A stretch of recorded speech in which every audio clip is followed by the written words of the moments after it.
to say a very good morning to Mr. Nico Kleynhans. Thank you for your time this morning, Nico. Good morning to you and also to the listeners.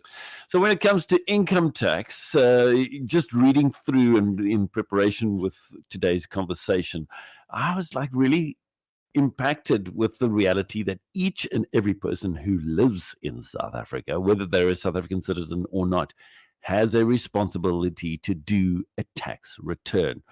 So, ladies and gentlemen, you need to be listening to this because it's a good conversation, but it's also an education for all of us.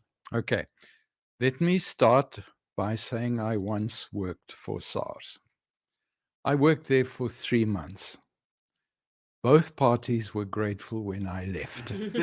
So I admit it's an uncomfortable topic. I absolutely accept that.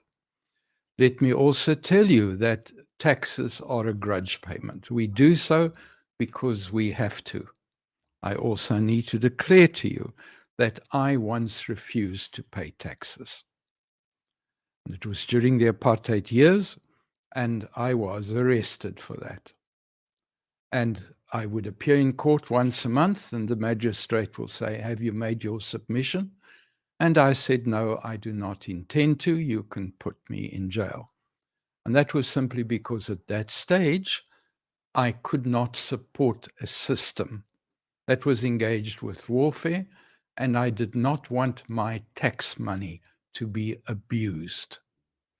So I understand a lot of people who say to me they don't want to pay tax because their tax money is going to be abused. So let me tell you who has to pay tax. If you choose not to, that is your decision, and I'm not going to throw stones at you for making that particular decision. Now, these are the taxpayers who do need to make a disclosure, and I'm going to use some of the unusual ones because people often think, oh, I am excused from making a disclosure. Now, if you're a member of a CC or a PTY Limited, then that CC and the PTY Limited must make a disclosure if they had an annual income of more than 1,000 rand. Not 100,000, but just 1,000. 1,000 rand, because Okay. often listeners say, but we didn't trade. If you had an income of more than 1,000 rand in that particular corporation, that corporation has to make a return. Even if you don't have income of 1,000, but you have assets of 1,000, you've still got to make a return. And even if you don't have assets of 1,000, if you've got debt of 1,000, you still have to make a return. And even if you don't have debt, if you had capital gain or a capital loss of 1,000, you've got to make a return. So it's not like for a human that we didn't trade and we only did 10,000 rand income for the year, therefore we are not obliged to make a return. No, you have to make a return if it's a closed corporation or a PTY Limited.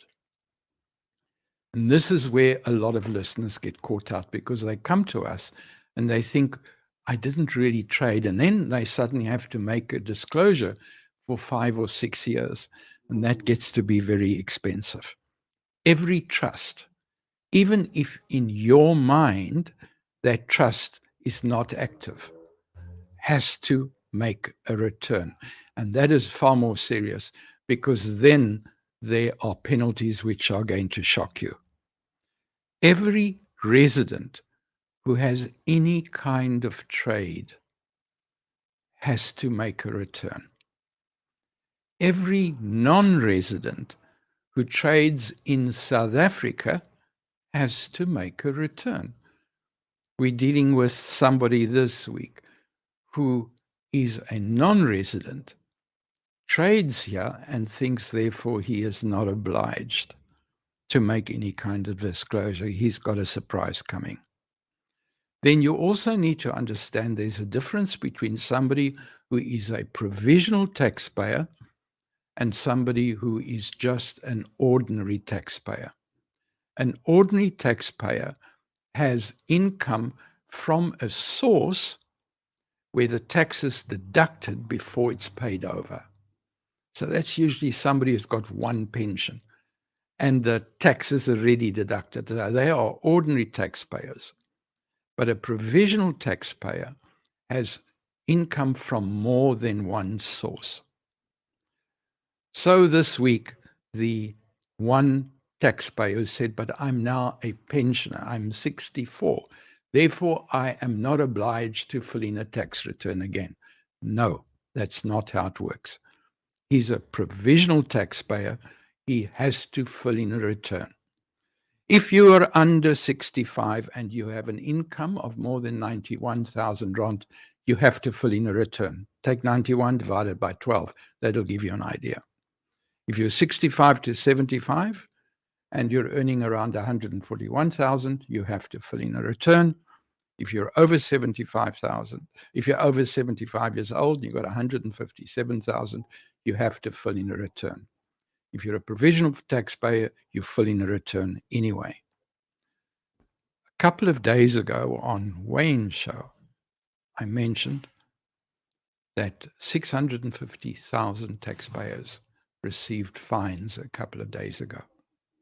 These are taxpayers who fall into the categories that I've mentioned today. Make sure that you have to do a disclosure and then do a disclosure. It doesn't necessarily mean you've got to pay tax. There's a separation between whether you've got to make a disclosure and whether you do tax. And if you're an ordinary disclosure and you accept, SARS will give you a guess of what you've got to pay. If you accept that, you will then have to pay that amount, even although SARS may have made a mistake. And that's particularly important for those of you who've got RAs. SARS may not have taken that RA into account. So just check at their figures. But SARS is with us. We're going to have to learn to live with them. Thank you. Thank you so much.